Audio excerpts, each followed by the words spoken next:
Hey everybody, welcome to our fifth unit we're beginning today called Destruction and Exile. If you can tell by the title, it's going to be a fun one. Just kidding. We're going to learn about today arguably the lowest, darkest moment in Israel's history. And frankly, these parts of the Bible over the years I've learned to really value because the Bible, sometimes you get the impression that it's just a bunch of little nice sayings or these kinds of cliches about having a good attitude or whatnot. But when you really delve into the Bible, specifically the Hebrew Bible or the Old Testament, it goes into some dark places because the people of God experience some dark things and some dark times. And yet, it's a powerful picture of faith and God's faithfulness in the middle of absolute chaos. And I think, man, what perfect books to be studying these days when it's kind of crazy for many people. So I'm going to try to talk fast because these videos, if I keep it under 15 minutes, I can get it on one YouTube video. So we'll begin. Each unit has these know and grow objectives that you're used to seeing. I'm going to let you peek at those on your own. These slides are posted a little lower on Moodle, so feel free to check them out on your own. We're going to pause for just a minute. I would actually like you to stop. I'll put a little pause up here.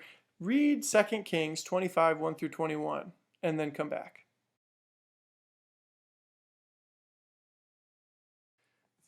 So, destruction and exile. You guys just read about King Zedekiah, who's in the Davidic line.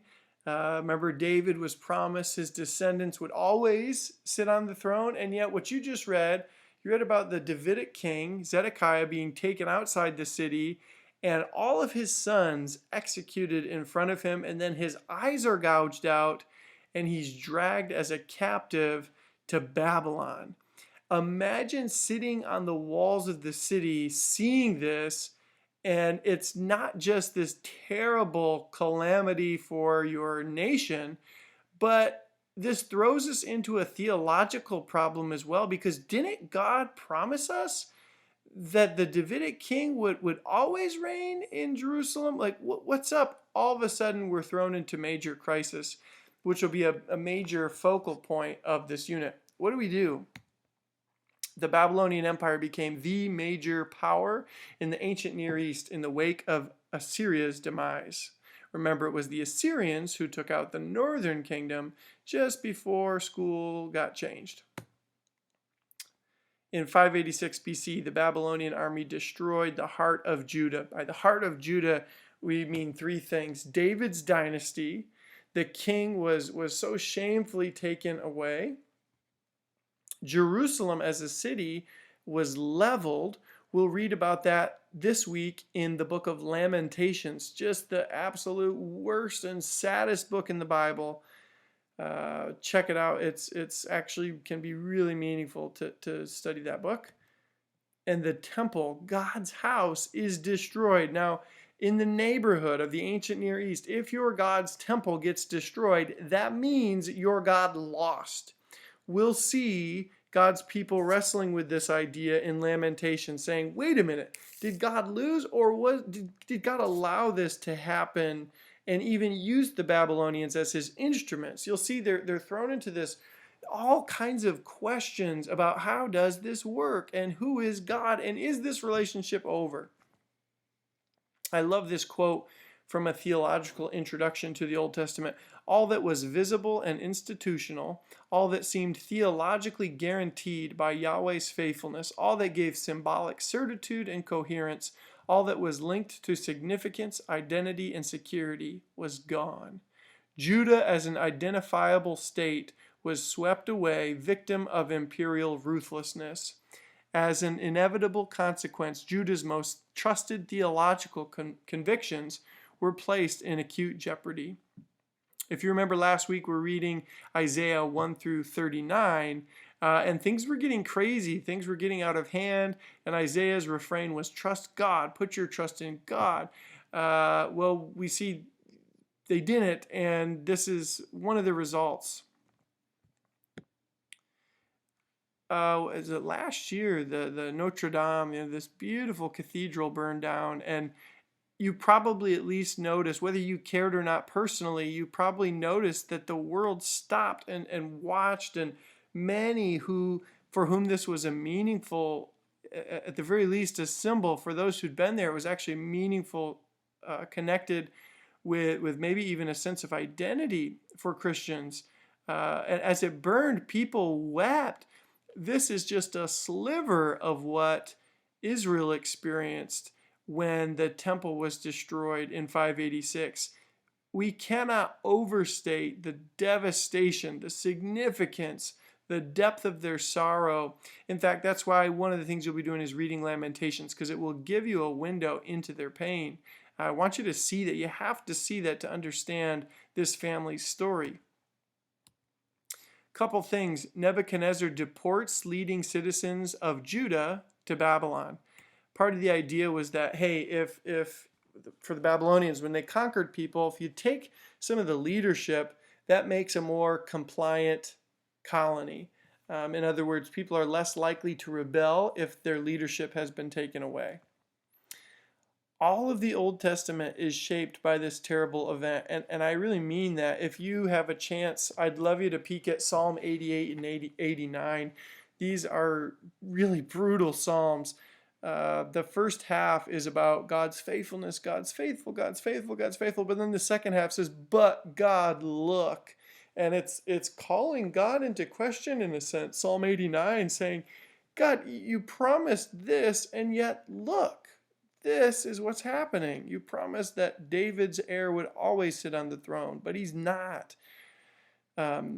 Frankly, this part of the Bible has allowed me to have a more intimate prayer life with God over the past 10 years, I'd say.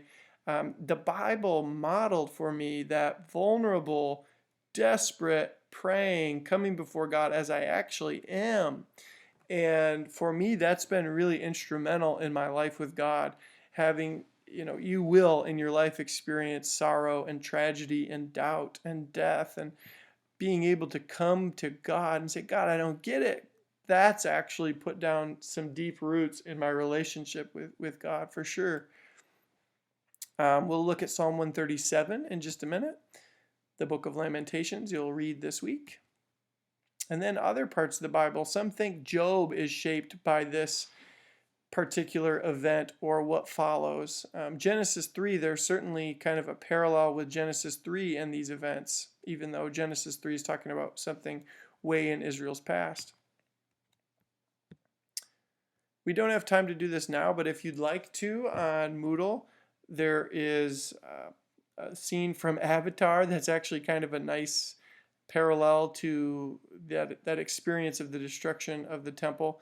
I apologize, though, there are a couple swears when we watch it together in class. I mute it, but I can't do that now, so just don't let your ears fall off on you. There's a song by Modest Yahoo. It's about this Psalm 137 we're about to read, but it's just echoing still today, thousands of years later, the sorrow of the destruction of Jerusalem and the temple. So your task, we're going to read this really briefly, but your task this week will be to write a journal entry. It's explained on the next slide, but your job will be to pick a character. There's a beautiful painting you'll see that depicts Psalm 137. Your job is to pick a character and actually write as though you are that character. So it's going to be a journal entry. You'll be in the first person saying things like I or me. Now, it's going to be fictional, right? Because you might say, oh, my family, my siblings were, something happened, or I got separated from my spouse or my kids.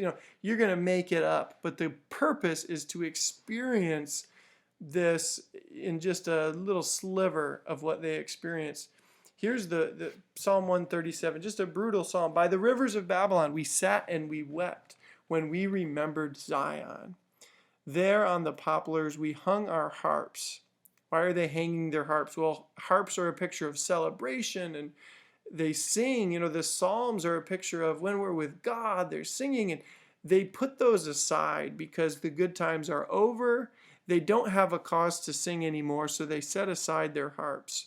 Verse 3, for there our captors asked us for songs. Our tormentors demanded songs of joy. They said, sing us one of the songs of Zion.